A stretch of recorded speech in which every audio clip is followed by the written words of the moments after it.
అనుకోకుండా ఇన్‌ఫ్లుయెన్సర్ అయిపోయారు ఈవిడ. ఈవిడ ఇన్‌ఫ్లుయెన్సర్ అయిపోవాల్సొచ్చింది. ఇంకెవరో వీడియో తీసిన తర్వాత ఇన్‌ఫ్లుయెన్సర్ అయ్యారు.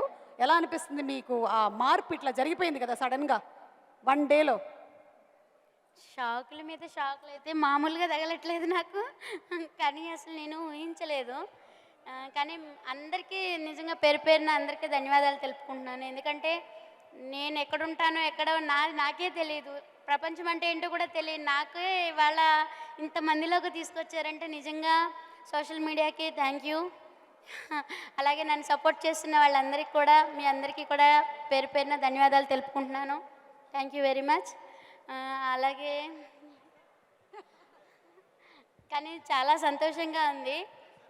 కానీ ఆత్మవిశ్వాసం ఉంటే ఏదైనా ముందుకెళ్ళొచ్చు. నాకు చదువు లేదు అని ఎప్పుడూ బాధపడుతూ ఉంటే, చదువు లేదని బాధపడొద్దని, భక్తికి ముక్తికి చదువులెందుకు, ఆత్మశాంతి ఉంటే చాలు అదే దైవము, చెరువులోన చాపకెవరు ఈత నేర్పిరి, బావిలోన కప్పకెవరు భాష నేర్పిరి, అడవిలోన అమసకెవరు ఆట నేర్పిరి, ఆ చెట్టు మీద కోవెలకెవరు కూత నేర్పిరి, ఆ పుట్టలోన పాముకెవరు బుసలు నేర్పిరి, ఆ పుట్టిన బాలుడికెవరు ఏడ్పు నేర్పిరి అని మా అమ్మమ్మ నానమ్మ నాకు ధైర్యం చెప్పి, నేను చదువుకోలేదని బాధపడుతుంటే ఇంకా చాలా అంటే చాలా చెప్పారు.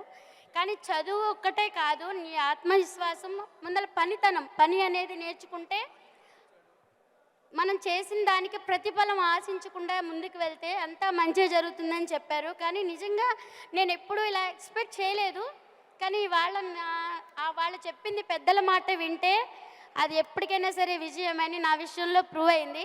సో అందరికీ ఒకటే చెప్తాను, పెద్దల మాట అందరూ వింటే విజయమే కానీ అపజయం ఉండదు. Thank you very much. Oh my God! అసలు నీకు 2 లివర్లు ఎక్స్ట్రా అని చెప్పి మొదలుపెట్టి మీరు ఎక్కడి నుంచి ఎక్కడికి వెళ్తున్నారు? ఐ థింక్ త్వరలోనే ఆవిడ వెల్ బీయింగ్కి సంబంధించినటువంటి చిన్న చిన్న వీడియోస్ కూడా రిలీజ్ చేస్తే అందరం కూడా చక్కగా వినేలాగా ఉన్నాము. మీరే ఆత్మవిశ్వాసానికి నిలువెత్తు నిదర్శనంగా ఉన్నారు కుమారి గారు. హార్టీ కంగ్రాచులేషన్స్ అండి టు యూ. సూపర్.